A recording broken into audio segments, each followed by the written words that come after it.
그 서울대학교 행복연구센터에서 청소년들의 행복 수업을 위한 첫걸음 이런 주제를 가지고 쓴 책이 있는데요.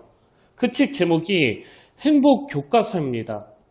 저는 청소년은 아니지만 이 책을 읽다 보니까 목회자인 저에게도 굉장히 도움이 되는 내용들이 참 많았는데요. 예를 들면 그 인간이 행복해지기 위해서는 목표를 세워야 된다. 이런 주제를 가지고 설명하면서 그 농구 선수였던 마이클 조던의 말을 인용하는 게 저는 되게 흥미로웠습니다. 이 마이클 조던은 워낙 유명하기 때문에 아마 농구를 별로 좋아하지 않는 분들도 모르는 분이 없을 거라고 생각하는데요. 이분은 미국에서 거의 신화적인 존재거든요. 정규 리그에서 MVP를 5번이나 했고요. 또 결승전에서 MVP를 6번 했고 득점왕은 10번. 그러니까 득점왕을 10번 했다는 건 무려 10년 동안 제일 많은 골을 넣었다는 거예요. 이렇게 어마어마한 기록을 달성한 선수가 마이클 조던인데요. 사실 이 선수는 이런 기록으로 설명하기에는 부족할 정도로 정말 대단한 선수입니다. 그래서 이 책에 보면 이제 청소년들에게 목표를 세우는 게 중요하다는 걸 강조하기 위해서 이 마이클 조던이 했던 말을 인용하는데요. 자, 그가 한 말을 한번 들어보십시오. 한 걸음 한 걸음 나아가는 것, 어떤 일을 하든지 목표를 달성하는데 이보다 뛰어난 방법은 없었다. 나는 언제나 최고가 된다는 궁극적인 목표를 가지고 있었다. 여기에 그 궁극적인 목표라는 표현을 썼고요. 그 다음 보세요. 하지만 나는 무슨 일을 하든지 한 걸음씩 나아가기 위해 언제나 단기적인 목표를 세웠다. 지금 돌이켜보니 각각의 단기적인 목표나 성공이 다음 목표를 이뤄준 것 같다. 여기 보니까 먼저 궁극적인 목표를 세우는 게 중요하고 그 다음에는 이 궁극적인 목표를 향해 나아가는 과정에서 단기적인 목표를 세우는 게 중요하다고 그러는데요. 그 다음에 이 단기적인 목표가 뭔지를 이렇게 설명합니다. 고등학교 2학년 때 학교 농구부에서 탈락하는 뼈아픈 경험을 했고 그때 나는 농구팀의 주전 선수가 되겠다는 목표를 세웠다. 그리고 그 목표를 달성하기 위해 정신을 집중했고 시합을 할 때도 목표 달성만을 생각했다. 그 목표를 달성했을 때는 실제로 성취할 수 있는 합리적이고도 실현 가능한 다음 목표를 세웠다. 그리고 그 다음 말이 중요합니다. 그리고 그때마다 장차 내가 있고 싶은 곳과 내가 바라는 선수가 된 나의 모습을 마음속에 그려보곤 했다. 내가 가고 싶은 길을 정확히 알고 있었고 그 길을 가는데 집중했다. 내가 정한 목표들을 이루었을 때는 다음에 다른 목표를 세웠다. 나는 일단 목표를 세우고 그 목표에 충실할 때에는 어떤 것도 두렵지 않았다. 그러니까 고등학교 농구부에서 탈락해가지고 그 밑바닥을 헤매던 이 선수가 어떻게 세계적인 농구 황제가 됐는가 하면 이 마이클 조던에게는 나는 최고가 되겠다는 이 궁극적인 목표 그리고 이 궁극적인 목표를 이루기 위해서 실제로 성취할 수 있는 그 단기적인 목표를 세우고 그걸 하나씩 해나갔기 때문이라는 거예요. 그런 면에서 보면 여러분이 잘 아시는 그 다윗도 바로 이런 논리로 골리앗을 무찌르는 엄청난 목표를 달성한 거 아닙니까? 다윗이 처음부터 그 허황된 목표를 가지고 타도 골리앗을 외쳤던 게 아니거든요. 여러분 다윗이 그 엄청난 목표를 달성하기 위해서 한 일은요. 오늘 목동으로서 해야 되는 그 하루치의 목표, 내게 맡겨진 그 양을 잘 지키는 거예요. 그래서 고등학교 농구부에서도 탈락했던 이 마이클 조던이 그 농구부에 들어가서 주전 선수가 되기 위한 목표를 세웠고 그 목표가 이루어지면 또 그 다음 목표를 정하고 그 목표가 또 이루어지면 또 그 다음 목표를 정하고 그리고 이런 성공들이 쌓이고 쌓여서 결국은 궁극적인 목표, 세계적인 농구 선수가 되는 이런 위대한 목표를 달성했다고 한다면 여러분 오늘 예수 믿는 우리도요. 이 여호수아서 말씀을 통해서 추구해야 될 궁극적인 목표가 있습니다. 그게 뭐냐 하면 기이한 일을 행하시는 그 하나님을 삶 속에서 경험하는 거예요. 이게 우리의 궁극적인 목표거든요. 이런 의미에서 우리가 지난주에 살펴보았던 여호수아 1장 3절 말씀을 보십시오. 내가 모세에게 말한 바와 같이 너희 발바닥으로 밟는 것은 모두 내가 너희에게 주었노니 이게 어떤 의미인지 설명드렸잖아요. 하나님은 과거형을 사용하시면서 우리에게 이미 확신을 주시는 거예요. 그 땅 이미 내가 준 거 아니냐 너희들에게. 그 궁극적인 목표 내가 이미 너희들에게 허락한 거 아니냐. 근데 여기 보니까 하나님의 조건이 뭐예요? 그 땅을 다 주시는 게 아니라 발바닥으로 밟는 땅만 주신다는 거예요. 그래서 하나님은 저와 여러분이 이 궁극적인 목표를 정해놓고 각각 주어진 그 삶의 자리에서 이제 단기적인 목표를 세우고 진취적으로 꿈을 꾸며 하나씩 성취해 나가기를 원하시는데요. 저는 우리가 가져야 될 그 단기적인 목표 중에 하나가 바로 디모데전서 4장 15절이라고 생각합니다. 이 모든 일에 전심전력하여 너희 성숙함을 모든 사람에게 나타나게 하라. 이 거룩과 성숙이 우리의 단기적인 목표예요. 그런 맥락에서 저는 오늘 서론격으로 이 1절 말씀을 가지고 우리 모두가 궁극적인 목표를 향한 그 첫걸음을 내딛기를 원하는데요.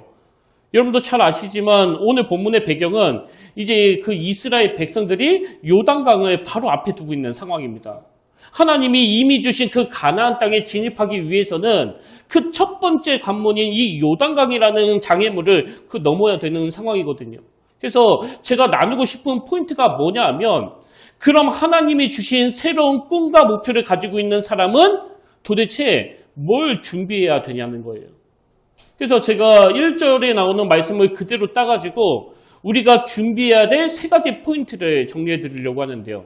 자, 3가지 중에 첫 번째 포인트가 뭐냐? 바로 아침에 일찍이 일어나서입니다. 자, 본문 1절 맨 처음에 나오는 말씀입니다. 또 여호수아가 아침에 일찍이 일어나서 제가 이 여호수아서를 쭉 살펴보면서 발견하는 게 뭐냐 하면은요. 이 표현이 이 3장 이후에도 여러 차례 등장한다는 거예요. 자, 먼저 6장 12절입니다. 또 여호수아가 아침에 일찍이 일어나니 또 7장 16절 이에 여호수아가 아침 일찍이 일어나서 또 8장 10절 여호수아가 아침에 일찍이 일어나 백성을 점호하고 여러분 지금 3장 1절 6장 12절, 7장 16절, 8장 10절에서 계속 반복되는 아침에 일찍이 일어나서 이 표현들이 뭘 의미할까요? 저는 이 표현을 2가지로 분석해서 묵상해 봤는데요. 자, 첫 번째로 아침에 일찍이 일어나서 여기에 담긴 의미가 뭐냐? 의욕의 회복이에요. 의욕의 회복. 제가 이번 여름이 시작되면서부터 경험한 게 바로 그거예요. 자려고 누우면 자꾸 그 눈이 떠지는 겁니다. 하나님이 저에게 계속 우리 평택교회의 건강한 회복과 또 부흥에 대한 그 꿈을 부어주셔가지고 제가 못 견디겠더라고요. 그래서 제가 아침에 일어나면 뭐 감시하는 사람도 없는데 그리고 뭐 할 일이 그렇게 많은 것도 아닌데 그냥 대충 이 머리에다가 물 묻히고 무조건 교회 갔는데요. 여러분 여기 여호수아서에서는 아침에 일찍 일어나서 이 표현이 4번 반복됐지만 저는 이게 지금 거의 뭐 3달 동안 반복되고 있거든요. 근데 지난 시간에도 말씀드렸지만 사실 저는 여기 평택교회에서 목회한 지 이제 6년째가 되면서 자꾸 막 가라앉고 무기력해지고 그래가지고 좀 심적으로 그 힘든 시간을 보냈습니다. 왜 그런가 하니까 제가 이 교회에 있는 게 큰 도움이 되지 않는다는 그런 생각이 자꾸 드는 거예요. 그래서 나보다 더 능력이 있고 나보다 말씀도 더 잘 전하시는 그런 목사님이 오시면 이게 이 교회를 위해서도 또 성도님들에게도 더 좋은 일 아니겠나 이런 생각이 들면서 그 무기력감이 저에게 찾아왔는데요. 제가 왜 갑자기 의욕이 생겼냐 하니까 갈급한 마음으로 하나님께 이걸 구했거든요. 하나님, 종의 쓰임새는 종이 정하는 게 아니고 그 주인이 정하는 거라면 제가 우리 평택교회를 떠나지 않고 계속 목회할 수 있기 위해서 주인에게 쓰임새가 있는 종이 되기를 원합니다. 그렇게 간절히 구했더니요. 하나님은 정말 그 부르짖는 자에게 응답해 주시는 분이에요. 이번 여름이 시작되면서부터 하나님이 말로 다 할 수 없는 기대감을 부어주시고 또 그 삶의 의욕을 회복시켜 주시는 겁니다. 이거 뭐 그 이스라엘 백성들을 대하시는 방법도 마찬가지예요. 여호수아 1장 1절을 다시 한번 보십시오. 여호와의 종 모세가 죽은 후에 여호와께서 모세의 수종자 눈의 아들 여호수아에게 말씀하여 이르시되 이 여호수아서 말씀이 지도자 모세가 죽는 이런 절망으로 시작해가지고 이게 그 백성들에게 미래에 대한 두려움과 불안을 안겨줬는데 하나님은 여호수아와 그 백성들의 의욕을 회복시켜 주시기 위해서 이 절망적인 사건에 대한 해석을 새롭게 해주시는 거예요.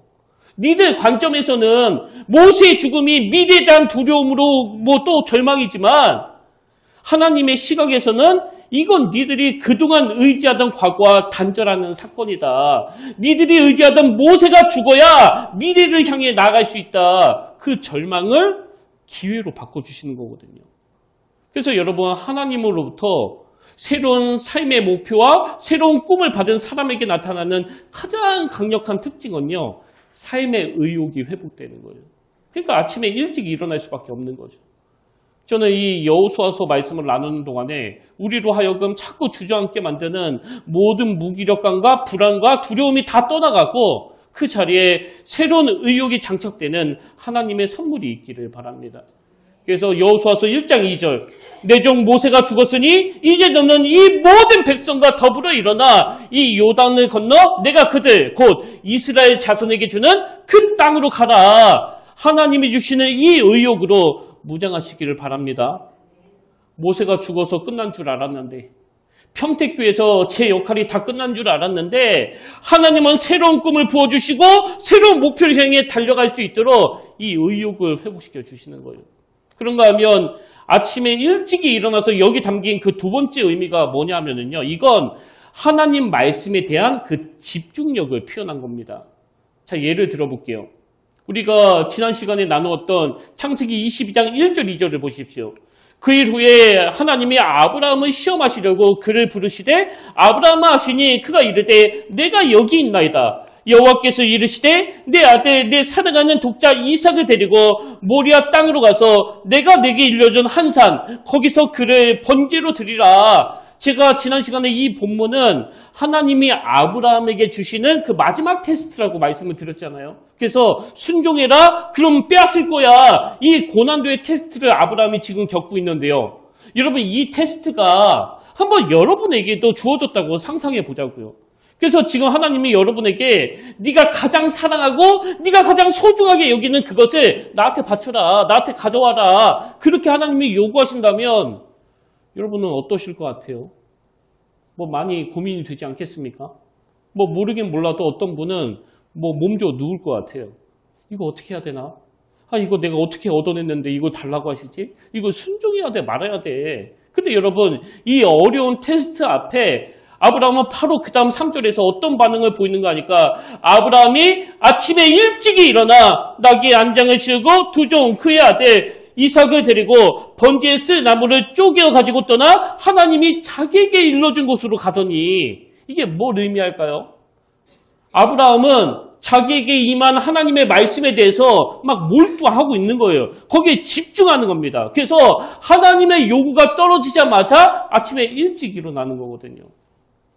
그런 의미에서 여러분은 어떠세요? 아브라함처럼 하나님의 말씀 앞에 즉각적인 반응을 보이고 계십니까?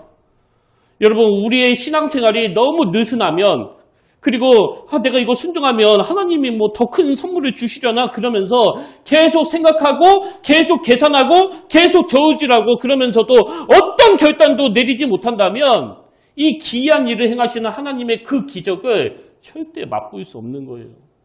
그래서 우리 삶 가운데 기이한 일을 맛보기 위해서는 아브라함처럼 하나님의 그 요구 앞에 즉각적인 반응을 보여야 된다. 이게 바로 집중력입니다. 그런가 하면 예수님이 그 제자들을 부르시는 내용이 나오는 마가복음 1장 17절에 보십시오.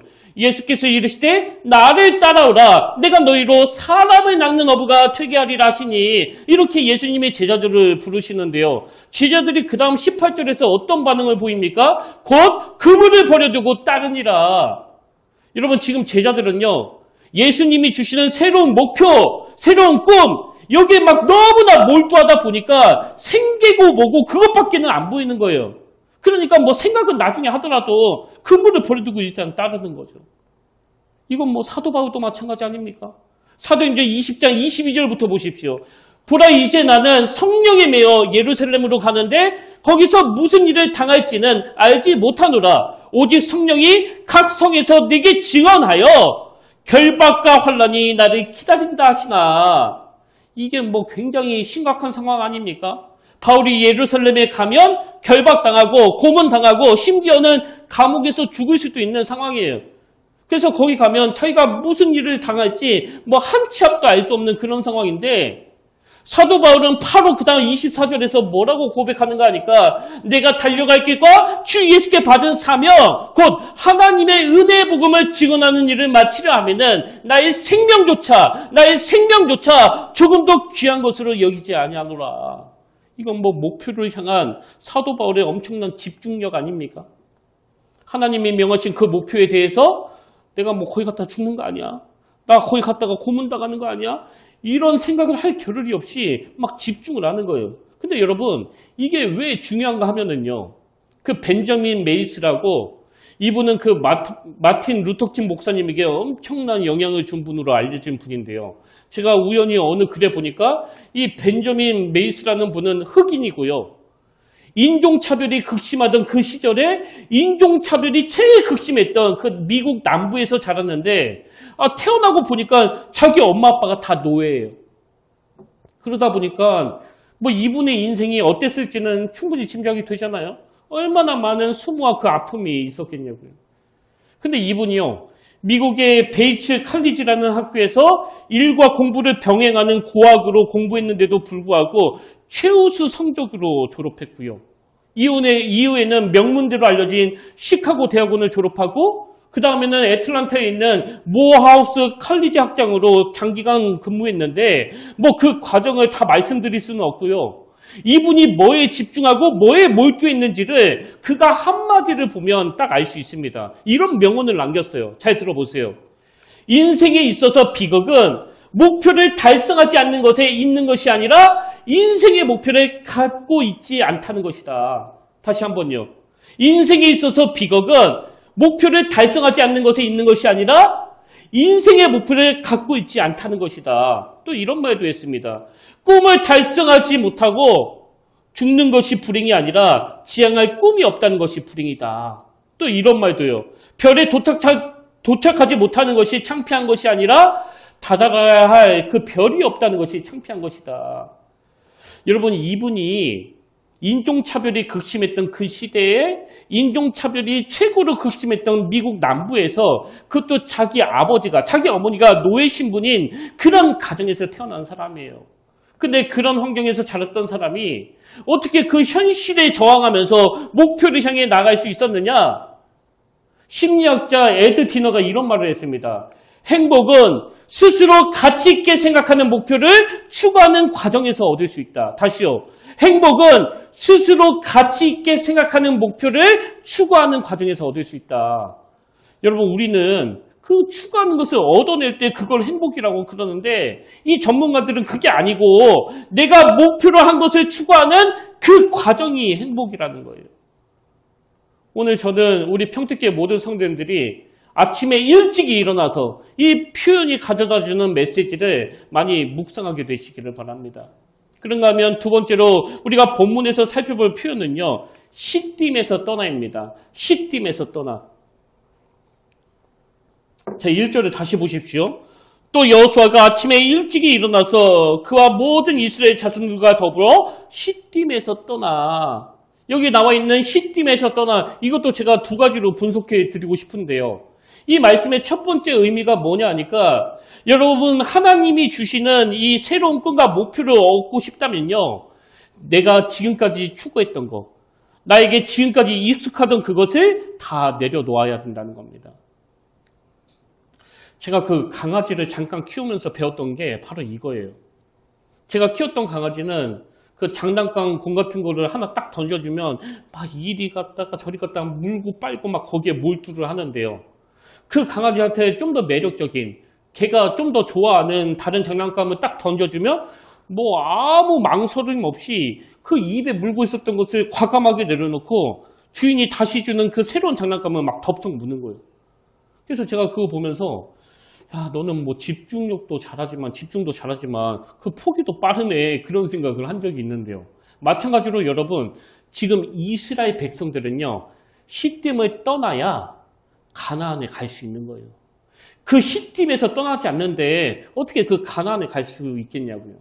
막 아침에 일찍 나와서 하나님이 나에게 새로운 꿈을 부어주셨다, 막 기뻐하고 할렐루야를 불렀는데 그리고 너는 다시 그 시딤으로 돌아간다면 그 전하고 똑같은 생활을 한다면 그러면 그 아침에 일찍 일어난 게 아무 의미가 없는 거 아닙니까? 그런 의미에서 하나님이 맨 처음에 이 아브라함에게 새로운 꿈을 주시고 뭐라고 말씀하신지 보십시오. 창세기 12장 1절. 여호와께서 아브라함에게 이르시되 너는 너의 고향과 친척과 아버지의 집을 떠나 내가 내게 보여줄 땅으로 가라. 그냥 하나님이 너 살던 데서 떠나 이러시면 될 것 같은데 막 이중삼중으로 말씀하시는 거예요. 너는 너의 고향을 떠나고 친척을 떠나고 아버지 집을 떠나고.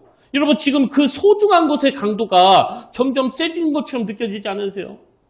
그럼 하나님은 왜 이렇게 반복하시면서 떠나라고 말씀하시느냐? 그 놀라운 열국의 아비가 되는 꿈을 이루기 위해서는 아브라함이 그동안 너무나 익숙했던 걸 다 버려야 되기 때문이거든요. 그런가 하면 하나님이 시딤에서 떠나라고 말씀하시는 그 두 번째 이유는요.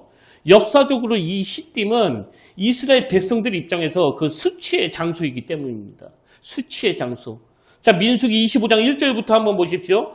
이스라엘이 시딤에 머물러 있더니 그 백성이 모압 여자들과 음행하기 시작하니라. 그 여자들이 자기 신들에게 제사할 때 이스라엘 백성을 청하매 백성이 먹고 그들의 신들에게 절함으로 이스라엘이 바알부올에게 가담한지라 여호와께서 이스라엘에게 진노하시니라. 그래서 시딤은요 역사적으로 볼 때 과거에 이스라엘 백성들이 그 발람이라는 자의 꾀임에 빠져서 모압 여인들과 그 음행을 하던 사건이 일어난 장소예요. 그리고 그 일로 하나님의 진노를 사서 수만 명의 사람들이 죽었던 그 수치의 장소입니다. 그런 의미에서 여러분 누구에게나 그 괴로운 기억이 있습니다. 저도 마찬가지예요. 철없던 10대 때, 철없던 20대 때, 철없던 30대 때 뭐 제 인생을 돌아보면 그 시기마다 그 부끄러운 기억들이 다 있거든요. 뭐 40대도 마찬가지일 거예요. 근데 그 부끄러운 기억들은요. 제가 뭐 아무리 노력을 해도 안 지워지고요. 또 목회하는 저를 항상 그 위축시켜요. 위축. 왜? 사단은 찬스의 귀재거든요. 제가 지워버리고 싶은 그 부끄러웠던 기억을 사단은 항상 그 무기로 쓰거든요. 그래서 그 기억을 막 들이대면서 야, 니까짓 게 목회한다고? 지금 사람들이 네 과거를 모르니까 여기 앉아있는 거지. 너의 지난 그 부끄러운 과거들을 다 알고 있다면 누가 네 설교 들으려고 여기까지 앉아있겠냐고. 저희 어머니는 제가 이렇게 표현하는 걸 제일 싫어하세요. 야, 네가 그렇게 얘기하면 사람들이 너를 얼마나 악하게 보겠냐고. 막 나쁘게 상상할 거 아니냐고. 그러면요, 제가 옛날에는 저희 어머니에게 이렇게 말했습니다. 엄마, 아들의 과거는요, 엄마 상상 그 이상이에요. 그러면 아무 말씀 안 하세요. 여러분, 저의 부끄러웠던 과거가요, 뭐 글쎄요, 뭐 어마어마하게 상상을 초월하는 짓은 아니라 하더라도 그것들이 지워지지 않고 제 마음에 계속 누적이 돼서 그 부끄러움으로 자리를 잡고 있습니다. 그리고 사단은 항상 이걸 먹이로 쓰기 때문에 우리가 그 수치의 땅, 시딤을 떠나야 된다는 거예요. 여러분 잘 아시지만 그 로마서 8장은 성경의 엑기스 중에 엑기스를 담아놓은 말씀이거든요. 그래서 독일의 필립 페너스라는 분은 이런 말을 했습니다. 만일 성경이 반지라면 로마서는 반지 위에 고귀한 보석이고 그 중에서도 로마서 8장은 그 보석의 가장 빛나는 부분이다. 또 제가 어느 글에 보니까요. 만약에 그 사고로 막 불이 나가지고 성경에서 이 로마서 8장만 남고 나머지 말씀들이 다 타버렸다면 그러면 괜찮다는 거예요. 로마서 8장만 남아있다면. 왜 그럴까요? 이 로마서 8장에는 조금도 손색 없이 구원에 이르는 길이 다 담겨져 있거든요. 근데 여러분 이렇게 중요한 로마서 8장이 어떻게 말씀을 시작하는지 아십니까? 로마서 8장 1절과 2절을 보십시오. 그러므로 이제 그리스도 예수 안에 있는 자에게는 결코 정죄함이 없나니 이는 그리스도 예수 안에 있는 생명의 성령의 법이 죄와 사망의 법에서 너를 해방하였습니다. 죄와 사망의 법에서 너를 해방하였습니다. 그래서 사단이 여러분이 아무리 그 밀가부르듯이 죄책감을 가지고 막 정죄하고 또 저에게 그 과거의 부끄러운 기억을 가지고 네가 뭐 복사할 자격이 있어? 너는 이미 10대 때 그 자격을 잃어버렸어. 그렇게 막 뭐라고 정죄해도요. 우리는 그 사단의 속삭임에 놀아나면 안 되는 거예요. 왜? 복음 중에 복음인 로마서 8장의 시작이 그리스도 예수 안에 있는 저와 여러분에게 어떤 정죄함도 없다고 말씀하시기 때문에 저는 이번 여호수아 말씀을 나누는 동안 이 지금 사단이 저와 여러분에게 공격의 도구로 쓰고 있는 지워버리고 싶지만 도대체 지워지지 않는 그 과거의 뿌리 깊은 죄책감에서 주님의 십자가 능력으로 다 해방되시기를 바랍니다. 여러분 그 부끄러운 기억은요. 영원히 사라지지 않아요. 그 흔적으로 계속 남아있을 겁니다. 근데 하나님이 뭐 그거 못 지워가지고 그냥 두시는 게 아니고요. 그 기억을 왜 남겨주시는지 아십니까? 그 기억이 저에게 남아있음으로 말미암아 진짜 하나님만 의지하게 되거든요. 아, 내가 나를 의지해가지고는 또다시 부끄러운 자리에 빠질 수밖에 없구나. 그리고 나 자신의 초라한 모습을 상기시킴으로 말미암아 그 하나님의 은혜가 그 복음의 능력이 얼마나 큰가를 다시 깨닫게 해주시는 겁니다. 그래서 여러분 고린도후서 5장 17절이요. 그런즉 누구든지 그리스도 안에 있으면 새로운 피조물이라 이전 것은 지나갔으니 보라 새 것이 되었도다. 이제 저와 여러분이 이 말씀을 마음에 담으시고 그 보혈의 능력으로 수치의 땅 시딤에서 약속의 땅으로 발걸음을 옮기게 되시길 바랍니다. 그런가 하면 마지막 세 번째로 우리가 이 본문에서 살펴볼 포인트가 하나 또 있는데요. 그게 뭐냐니까 거기서 유숙하니라예요. 거기서 유숙하니라. 자, 1절을 다시 한번 보십시오. 또 여호와께서 아침에 일찍이 일어나서 그와 모든 이스라엘 자손과 더불어 시딤에서 떠나 요단에 이르러 건너가기 전에 거기서 유숙하니라. 여러분 여기 나오는 거기서 유숙하니라. 이게 오늘 본문에서 진짜 중요한 포인트이기 때문에 제가 다음 시간에 좀 더 자세하게 설명을 드릴 텐데요. 먼저 이 표현이 주는 의미를 간단하게 설명해 드릴게요. 거기서 유숙하니라 이 상황이 어떤 상황인가 하면은 지금 이스라엘 백성들은요, 그 시딤을 떠났습니다.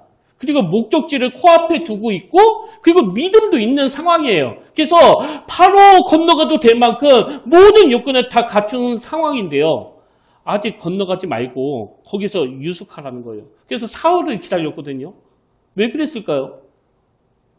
거기 유숙하면서 하나님의 때를, 하나님의 방법을 기다려야 되거든요. 그래서 아무리 여호수아가 하나님이 주신 꿈 때문에 막 가슴이 벅찼다 하더라도 바로 출발 이러면 안 되고요. 하나님의 때를 기다려야 되는 거예요. 근데 여기서 중요한 게 뭐냐 하면 그 하나님의 때를 그냥 가만히 서서 기다리는 게 아니고요. 하나님의 때를 기다릴 때 우리가 가져야 되는 가장 중요한 준비물은 바로 기대감이라는 거예요. 기대감. 어떤 기대감? 기이한 일을 행하시는 하나님에 대한 기대감이요. 그래서 여호수아서 핵심 말씀이 바로 그 여호수아 3장 5절 아닙니까? 여호수아가 또 백성에게 이르되 너희는 자신을 성별하게 하라. 여호와께서 내일 너희 가운데 기이한 일들을 행하시리라. 그런 면에서 보면 우리가 지난주에도 불렀고 또 오늘 예배 전에도 불렀던 찬양이 바로 이거잖아요. 주님이 주신 땅으로 한 걸음씩 나아갈 때에 수많은 적들과 견고한 성이 그 다음 뭐라고 나옵니까? 나를 두렵게 하지마. 지금 백성들이 왜 두려워하는가 하면은요. 이제 요단강을 건너면 견고한 성이 있고 수많은 적들이 기다리고 있는 거예요. 그리고 여호수아는 그 땅을 그 민수기에서 이미 정탐을 해봤잖아요. 그리고 실제로 가서 다 봤잖아요. 거기에는 감당하기 어려운 큰 거인들이 살아가고 있고 또 엄청난 무기를 가지고 있다는 것을. 그래서 백성들도 그렇고 이 여호수아도 그렇고 두려워 떨 수밖에 없는 그런 상황인데 이건 뭐 저와 여러분도 마찬가지 아닙니까? 예수 믿어도 두려운 건 똑같거든요. 그러면 이렇게 생각할 수 있잖아요. 기왕에 하나님이 기이한 일을 행하실 거면 이스라엘 백성들이 요단강을 건너기 전에 미리 조치를 취해 주셔가지고 그 악한 것들을 다 정리해 주시면 안 되냐고. 아니 기왕에 하나님이 그 놀라운 땅을 주셨는데 그들이 입성하기 전에 골리앗 같은 장애물들을 하나님이 다 정해 주시면 문제가 없을 거 아니냐고요. 근데 왜 하나님은 우리를 맨날 이렇게 두렵게 만드느냐고요. 여러분 혹시 생각해 보셨습니까? 왜 그런가 하면은요. 하나님이 요단강을 건너기 전에 그 악한 것들을 다 정리해 주시면 다음 세대들이 자기 윗대 조상들이 경험했던 하나님의 인도하심, 하나님의 함께하심을 못 누리기 때문이에요. 그래서 그들이 자기 조상들처럼 하나님의 놀라운 은혜를 맛보기 위해서는 비록 두렵더라도 그 견고한 성과 수많은 적들이 기다리고 있는 곳으로 가야 되는 겁니다. 마찬가지로 여러분, 우리 부모님들도요. 다 청수가 된 그 대로로 가는 꿈을 가지시면 안 되고 장애물과 난간들이 기다리고 있는 그곳으로 가야 돼요. 왜? 그래야 하나님이 그런 상황에서 어떻게 일하시는지, 하나님의 그 기이한 일들이 도대체 어떤 일인지 여러분의 자녀들도 엄마 아빠처럼 경험할 수 있는 거거든요. 다시 말씀드려요. 우리가 하나님의 역사를 기다리고 하나님의 때를 기다릴 때 사모하면서 준비해야 되는 건 기이한 일을 행하시는 하나님에 대한 기대감이에요. 그래서 날마다 우리를 괴롭히는 그 수많은 적들과 절대 넘을 수 없는 그 견고한 성, 그리고 건너기 어려운 그 요단 강물 앞에서 하나님이 어떻게 돌파해 가시는지 그 벅찬 기대감을 가지고 하나님의 때를 기다리는 겁니다. 여러분, 하나님의 인도하심은요, 너무나 신실하시고 너무나 광대하세요. 제가 어제도 우리 성도님들하고 대화하면서 그런 이야기를 드렸지만 사실 저는 여기 평택교회 오고 나서부터 제 믿음이 확 급성장했다고 생각하거든요. 아마 제가 계속 큰 교회 부목사로 있었다면 저는 맨날 그 자리였을 거예요. 근데 제가 왜 갑자기 믿음이 그렇게 성장하게 됐는가 하면 비록 제가 이 어려운 목회 현장으로 왔지만 그래서 처음에는 너무 두려워가지고 나에게 도움이 될 만한 누구도 찾아가고 누구도 찾아갔지만 나를 이곳까지 인도하신 하나님을 전적으로 믿고 그분을 신뢰하면서 이미 말씀을 통해서 나타나 보이신 기이한 일을 행하시는 하나님의 일하심을 기대하기 시작한 거예요. 그랬더니 여러분 다 아시는 거 아닙니까? 말로 다 할 수 없는 그 놀라운 은혜가 제가 경험한 거잖아요. 그래서 제가 경험한 그 하나님은요, 어떤 분이냐? 저는 이렇게 단언할 수 있습니다. 우리 하나님은 제가 그린 것보다 제 인생을 늘 광대하게 그리시는 분이라는 거예요. 그리고 제가 계산했던 것보다 그 일을 더 정확하고 더 신실하게 이루어 가시는 분이라는 겁니다. 그저 눈앞에 있는 현실을 보고서 두려워 떨 수밖에 없는 저의 부끄러운 이 심정을 아시고 하나님이 동역자로 여러분을 만나게 하시고 수많은 신군들을 보내주신 그 은혜가 제가 오늘 이 자리에서 말씀을 전할 수 있게 한 원동력이 된 줄로 믿으시길 바랍니다. 그래서 오늘 결론을 저는 이렇게 맺기를 원하는데요. 언젠가 좀 오래됐어요. 제가 만화로 된 그 그림책을 보는데 정확하게는 기억하지 못하지만 이런 내용이었습니다. 어느 아버지가 지금 무슨 일로 방 안에 꽉 박혀있는 아들에게 이렇게 말하는 거예요. 오늘 휴일인데 아빠와 함께 그 바다 보러 가지 않을래? 그랬더니 이 아들이요, 이렇게 말해요. 제발 나 좀 그냥 내버려 두세요. 나는 방 밖이 무섭단 말이에요. 그래서 이 아버지가 막 어거지로 그 아들의 손을 잡아 일으키고는 그 애를 데리고 그 바다로 갔어요. 그리고는 그 드넓게 펼쳐진 바다를 보여주면서 아들한테 이렇게 말합니다. 아들아, 아빠가 여기 왜 데리고 왔는지 아니? 만약에 오늘 네가 그냥 방 안에만 있었으면 네가 믿는 하나님은 방 안에만 계시는 하나님이셨어. 그래서 네가 믿는 그 하나님이 크고 광대하신 분이라는 걸 알려면 이 드넓은 바다에 나와야 알 수 있는 거란다. 그런 의미에서 여러분은 어떠세요? 그 아들처럼 믿음이 방 안에만 갇혀 있습니까? 아니면 두렵지만 그 방 밖을 벗어나 이 바다처럼 크고 웅장하신 하나님을 경험하고 있습니까? 여러분, 지금 믿음이 이 예배당에서만 머물러 있고 이 삶에서는 전혀 작동이 되지 않는다면 이제는 그 방 밖을 뛰어나와야 돼요. 그리고 큰 그림을 그리시는 하나님, 기이한 일을 행하시는 그 하나님을 기대감을 가지고 바라보는 겁니다. 저는 오늘 우리 모두가 삶에서 기이한 일을 행하시는 하나님을 경험하기 위해서 첫째, 하나님이 주신 말씀에 집중하고 몰두하시길 바라고, 둘째, 나를 초라하게 만들고 나를 비참하게 만드는 그 기억의 자리에서 해방시켜 주시는 그 십자가 보혈을 의지하며, 셋째, 나를 통해서 기이한 일을 행하시는 하나님을 기대하면서 그 하나님의 때를 기다리시는 저와 여러분 되시기를 바랍니다.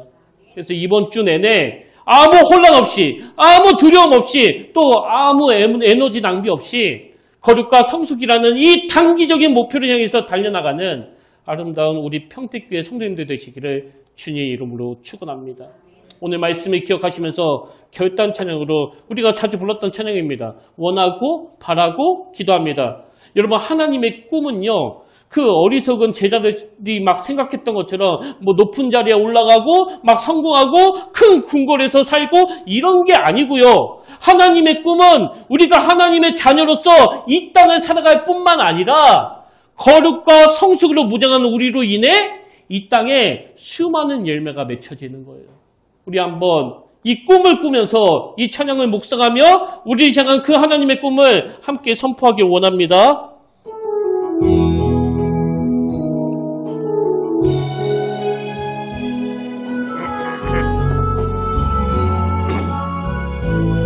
이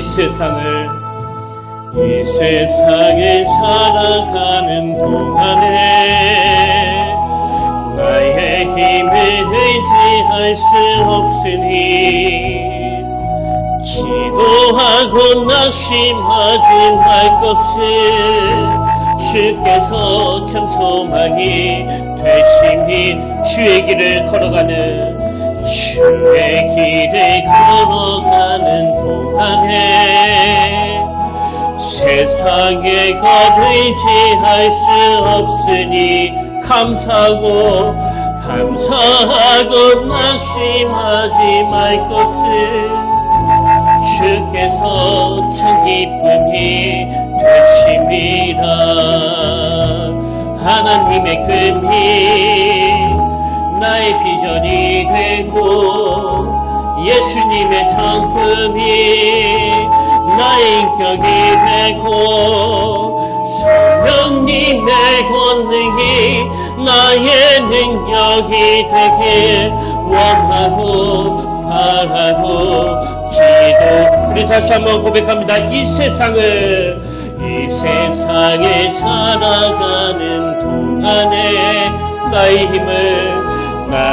힘을 의지할 수 없으니 기도하고 낙심하지 말 것을 주께서 참 소망이 되심이 주의 길을 걸어가는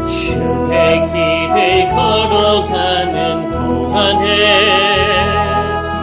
세상의 것 의지할 수 없으니 감사하고 낙심하지 말 것을 주께서 참 기쁨이 되심이. 하나님의 꿈이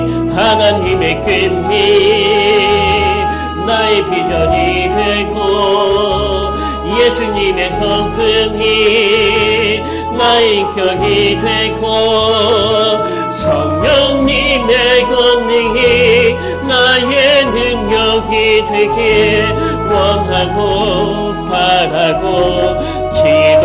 하나님의 꿈이 나의 비전이 되고 예수님의 성품이 나의 인격이 되고 성령님의 권능이 나의 능력이 되길 원하고 바라고 기도. 하나님의 꿈이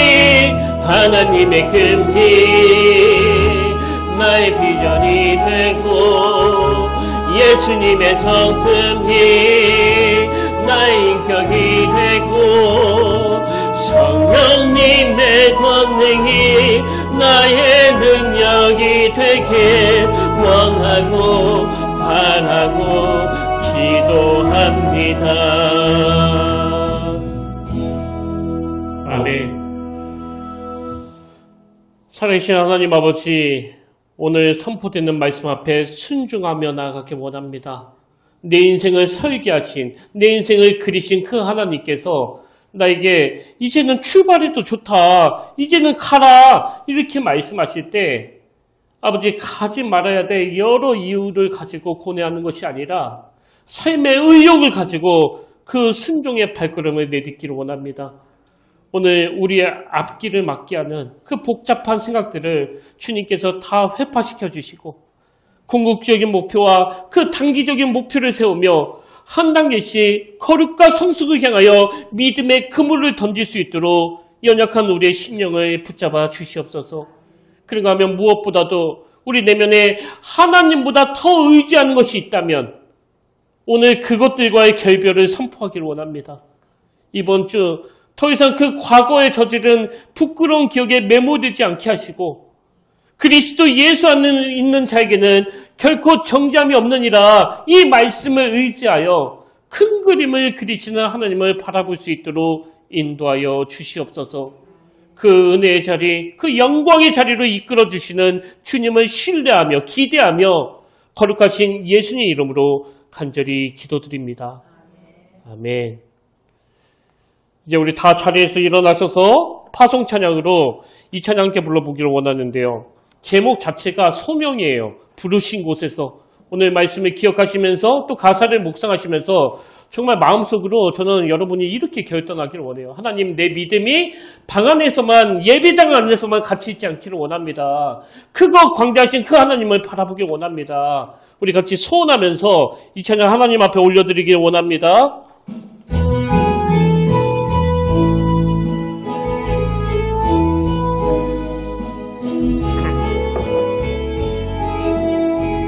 따스한 성령님,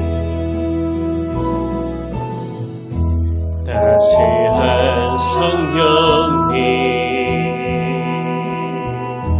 마음으로 보내 내 몸을 감싸며 주어지는 평안함 만족함을 느끼네. 부르신 곳에서 나는 예배하네. 어떤 상황에도 나는 예배하네. 부르신 곳에서 나는 예배하네. 어떤 상황에도 나는 예배한 사랑과 진리에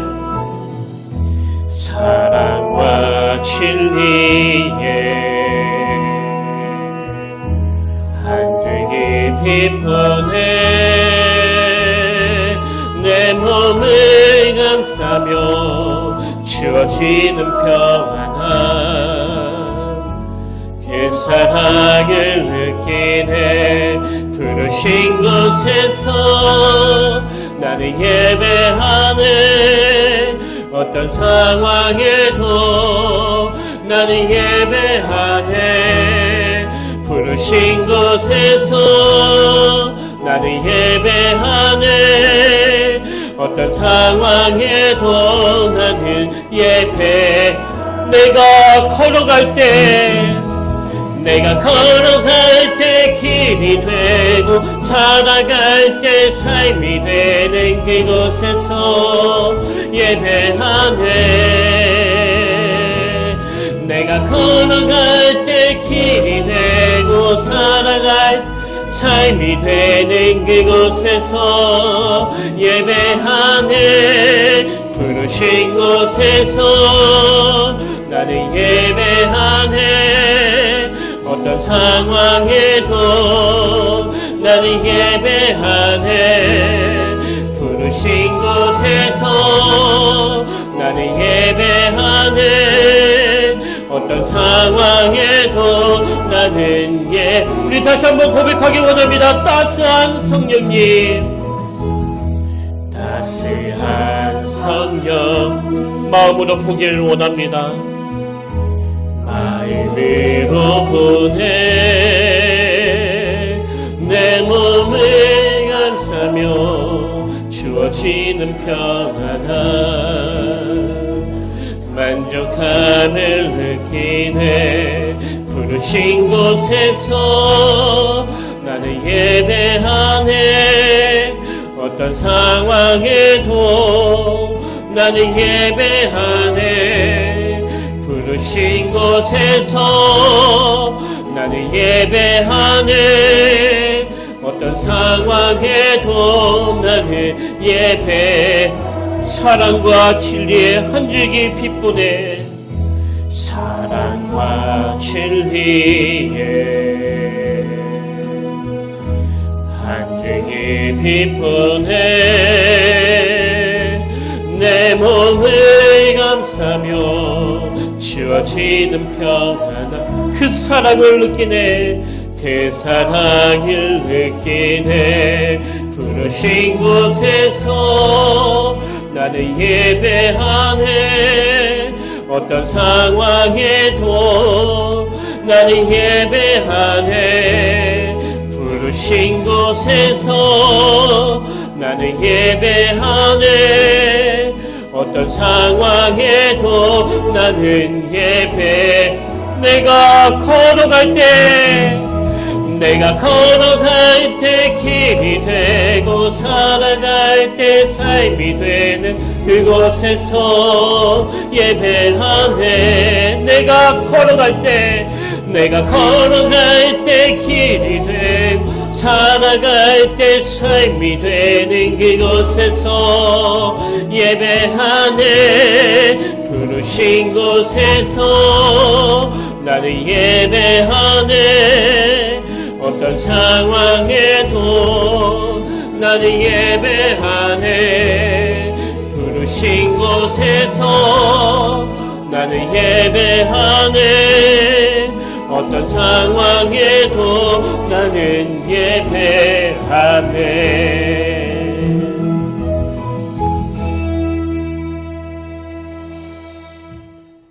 너희 안에서 행하시는 이는 하나님이시니 자기의 기쁘신 뜻을 위하여 너희에게 소원을 두고 행하게 하시리라. 살아계신 하나님 아버지, 그동안 무엇을 위해 이렇게 달려왔는지 또 무엇을 위해 내 시간과 에너지를 사용했는지 돌아보게 하시니 감사드립니다. 오늘 나의 주인 되시는 하나님, 그 하나님이 주시는 꿈으로 우리가 무장되기를 원하오니 아버지 꿈을 향해 달려가다가 두려움이 찾아올 때마다 오히려 하나님의 일하심을 기대하게 하시되 안방에 계시는 하나님이 아니라 그 넓은 바다에서도 일하시는 그 하나님을 기대하며 나아가도록 인도하여 주시옵소서. 그런가 하면 이번 한 주 비록 우리가 잠시 하나님의 꿈을 잃어버렸다 하더라도 우리가 잠시 그 옆길로 빠졌다 하더라도 오래 참고 기다려주시는 분이 우리가 믿는 하나님이신 줄 믿습니다. 종의 입술을 통해 선포된 이 거룩과 성숙을 향한 하나님의 꿈이 우리 모두의 비전이 되고 우리 교회의 비전이 되도록 친히 일하여 주시옵소서. 이제는 우리 주 예수 그리스도의 은혜와 하나님 아버지의 다함없는 사랑과 성령님의 감동, 감화, 위로, 교통, 충만하심의 역사가 하나님이 주신 새로운 꿈과 새로운 목표를 향하여 삶 속에서 한 걸음 한 걸음 그 발걸음을 옮길 때에 기이한 일들을 행하시는 그 하나님을 경험하기를 사모하며 예비하는 모든 주의 자녀들 머리 위에 지금부터 영원토록 함께 하시기를 간절히 축원하옵나이다.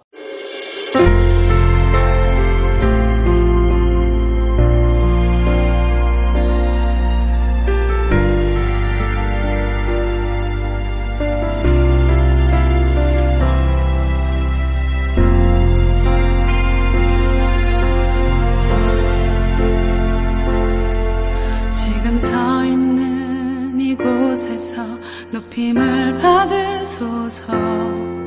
내가 받는